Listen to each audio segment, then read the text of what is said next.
Welcome to music सुने अनसुने one. आज की वीडियो में हम बात करेंगे दो लीजेंड्स की जिनके बगैर फिल्म इंडस्ट्री शायद इस मुकाम पर ना होती जो हो सकी थी। वो है मोहम्मद रफ़ी साहब और लता मंगेशकर जी। उन दोनों का नगमों से जुड़ा फिल्मी सफ़र। इससे पहले अगर आपने हमारे चैनल को सब्सक्राइब नहीं किया तो सब्सक्राइब कर दें। ये दोनों एक रोल मॉडल रहे हैं फिल्म इंडस्ट्री में, जिनको लोग मुख्तलिफ तरीक़ों से मानते हैं और अदब करते हैं। मोहम्मद रफ़ी साहब एक सिंपल इंसान थे जो सिर्फ गाना गाना जानते थे और इखलाक में स्वीटनेस इंसान थे और इन्हीं सभी खसूसियात पर मबनी थे। बाकमाल गुलकारा लता मंगेशकर जी, जिन्हें इंडिया में लोग साक्षात सरस्वती मानते हैं और पूरी दुनिया में इन्हें मोहब्बत से याद किया जाता है उनकी आवाज़ से। लता मंगेशकर यानी हेमा मंगेशकर की पैदाइश हुई थी 28 सितंबर 1929 को और वफ़ात हुई 6 फरवरी 2022 को 92 बरस की उम्र में। और मोहम्मद रफ़ी साहब की पैदाइश हुई 24 दिसंबर 1924 को, वफ़ात हुई 31 जुलाई 1980 को 55 बरस की उम्र में। मेलोडी क्वीन लता मंगेशकर ने 36 से ज़्यादा हिंदुस्तानी ज़ुबानों में गाने रिकॉर्ड करवाए हैं। तकरीबन 30,000 से 50,000 के करीब गाने गाए हैं। और मेलोडी किंग मोहम्मद रफ़ी साहब ने 18 ज़ुबानों में गाने गाए हैं जो हिंदुस्तानी ज़ुबानें थीं। इनके अलावा इंग्लिश, फ़ारसी, अरबी और बहुत सी ज़ुबानों में गाने गाए हैं। उन्होंने अपने कैरियर में 26,000 तकरीबन गाने गाए हैं।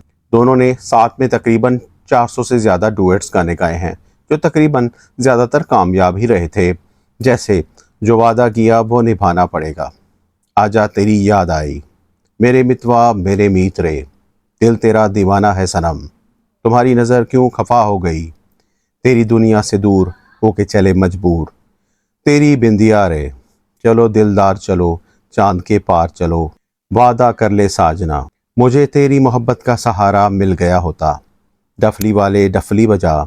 इस तरह से बहुत सारे गाने हैं जो दोनों फनकारों ने साथ में गाए थे और दोनों गुलकारों लीजेंड्स ने साथ में बहुत से मौसीकारों के साथ भी काम किया है, जैसे नौशाद, शंकर जयकिशन, लक्ष्मीकांत प्यारेलाल और बहुत सारे मौसीकार। मोहम्मद रफ़ी साहब का नाम था मोहम्मद रफ़ी, लेकिन उनका निक नेम था फिक्कू। रफ़ी साहब ने गाने गाए थे 28,000 के करीब 55 साल की उम्र तक और उनकी नेट वर्थ थी $50 मिलियन। लता जी ने गाने गाए हैं 30,000 से 50,000 तक गाने गाए हैं और उनकी उम्र थी 92 बरस और उन्होंने $50 मिलियन से ज़्यादा की कमाई की थी अपनी ज़िंदगी में।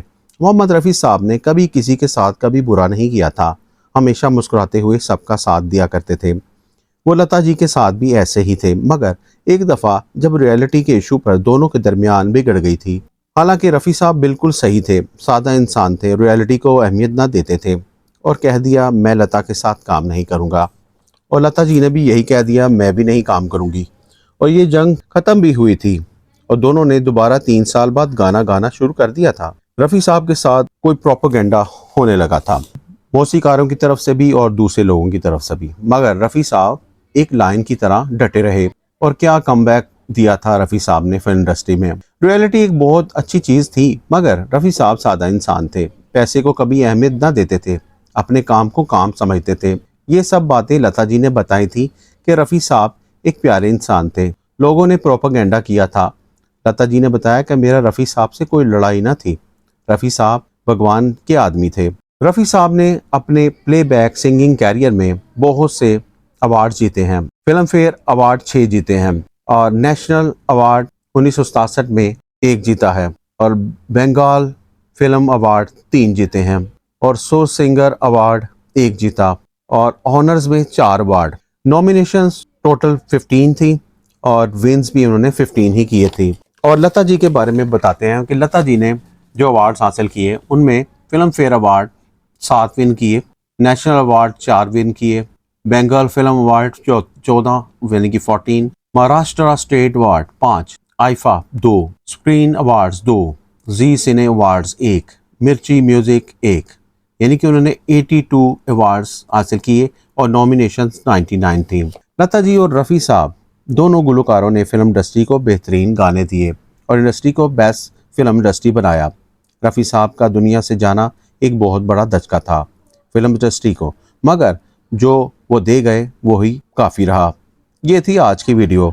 अगर आपको हमारी वीडियोस पसंद आती हों तो हमारे चैनल को लाइक और सब्सक्राइब कर दिया करें।